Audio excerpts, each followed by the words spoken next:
Birinci bölük реалдуулукка башкача көз караш. Мээнин күчүн пайдаланыш үчүн сизге сөзсүз эле жашоонун физикалык мыйзамдарын же болбосо реалдуулуктун ички маңызын түшүнүшүңүз керек эмес.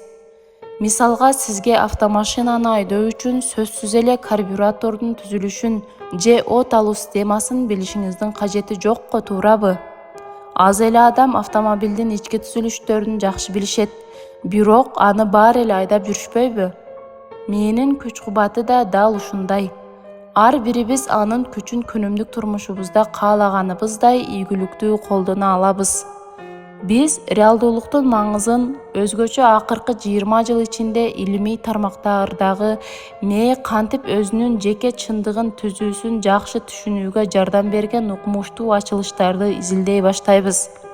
Алар эмне үчүн элестетүү же болбосо ой менен элестетүү бул жөн гана керексиз кыялдануу эмес, адамга энергетикалык толкунду көзөмөлгө алууга жана багыттоого жардам берүүчү, буюмдарды жабыштырууга жаратуучу, суюктукту парга айлантырууга же болбосо тукумдун чоңоюусуна, өсүүсүнө жардам берүүчү чыгармачыл процесс деп түшүндүрүшөт.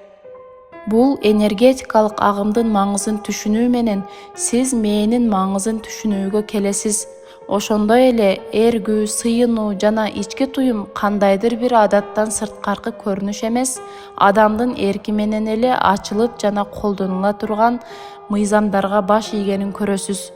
Ааламдагы адам баласына белгилүү бардык нерселер деле, мээнин күчү деле, эгер аларды илимий терминологиялардан бошотуп, жөнөкөй эле түрдө көрсөтсөк, ар бир адам түшүнө ала турган мыйзамдар менен башкарылат. Бул ачылыштардын өтө кызыктуу дүйнөсү менен тааныштырууга уруксат этиңиздер. Заманбап физика ааламды динамикалык активдүүлүктүн чексиз бөлүнгүс тармагы катары карайт. Ал тек гана өз орду жана ар дайым өзгөрүп туруусу менен эле эмес, аны түзүүчү бөлүктөрү бири-бирине таасир берүүсү менен да белгилүү. Баштапкы деңгээлде аалам энергиянын түпсүз деңизине окшоп, бөлүнбөс бүтүн көрүнөт. Бир чөп үзүлсө бүтүндөй аалам сыздайт.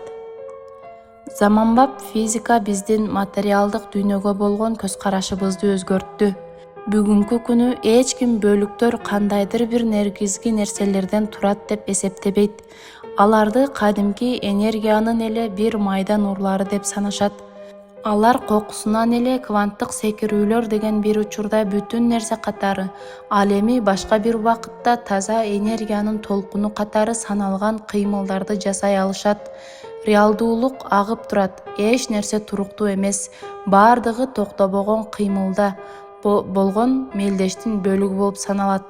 Ал тургай килейген аска зоолор да шарактап кайнаган энергиядан улам туулган нерсе.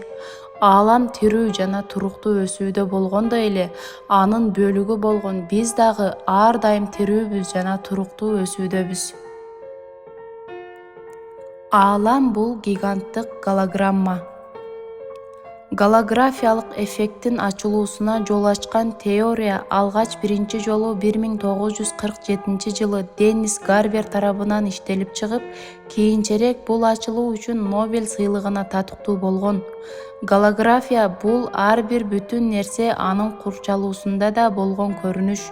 Мисалга, деңиз жылдызы белгилүү голографиялык эффекти менен камтылган. Эгерде анын бир бөлүгү кесип алса, ал кайрадан өнүп чыгат. Андан дагы бөлүнүп алынган кесинди дагы да жаңы деңиз жылдызы өсүп чыгат. Анткени анын генетикалык коду ар бир анын түзүлүү бөлүкчөлөрүндө да камтылган. Бир нече жыл мурун мен голограммалардын көргөзмөсүндө голографиялык эффекти колдонулуп жасалган сүрөттү көрдүм. Анын биринде туруп турган аялдын сүрөтү тартылган. Сүрөткө бир аз кыйгачынан сол тараптан карасаңыз, сиз башка сүрөттү тамеки күйгүзүп жаткан аялды көрө аласыз. Эгерде ага сол тараптан көз салсаңыз, сүрөт кайрадан өзгөрүп, анда аял жылмайып, жамбашын алдыны көздөй чыгарып турган сүрөттү көрөсүз. Эгерде бул сүрөт кокусунан жерге түшүп кетип, сынып калса, анда анын сыныктарында анын бөлүкчөлөрү, бут кийими, жамбашынын бир бөлүгү башка, башы же көйнөк бөлүктөрү эмес, аялдын бүтүндөй турум-турпаты көрүнүп турат.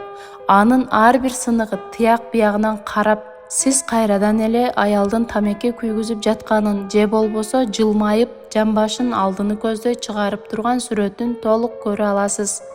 Анын бардык сынык кесиндилери сүрөттүн толук көрүнүшүн көрсөтүп турат. Азыркы учурда да реалдуулук өзүнүн маңызында голограмма, ошондой эле мээнин иштөөсү да голографиялык эффектке негизделген деген ойго келишүүдө. Биздин ой жүгүртүү процесстерибиз дагы ааламдын төмөнкү деңгээлиндеги өсүүсү менен көп жалпылыктары бар. Алар ошол эле бөлүктөрдөн турат. Мээ бул голографиялык ааламды эле чагылдырып койгон голограмма. Бул идеянын автору дүйнөлүк эки көрүнүктүү ойчул окумуштуулар Лондон университетинин физиги Эйнштейндин окуучусу Дэвид Бом жана дүйнөлүк кванттык физиканын түзүүчүлөрүнүн бири Стэнфорд университетинин нейрофизиологу Карл Прайбрам. Шартка жараша алар бири-биринен сырткары илимдин ар түрдүү тармактарында иштеп жүрүп эле бүт ачылыштарга бирдей келишкен. Ааламдын голографиялык жаратылышы тууралуу чечимге бир нече жылдар бою кванттык физиканын бардык процесстерин жана көрүнүштөрүн традициялык теория менен бир нече жолу ийгиликсиз түшүндүрүү аракетин кылып келип, анан жыйынтыкка келген.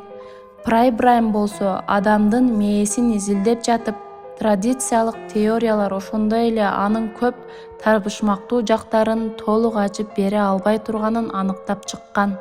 Бул эки окумуштууга голографиялык модель кокусунан чоң мааниге ээ болуп, мурун чечилбей келе жаткан көп суроолорго жооп табууга жардам берген. Алар бул ачылыштарды 70-жылдардын башында жарыялашкан.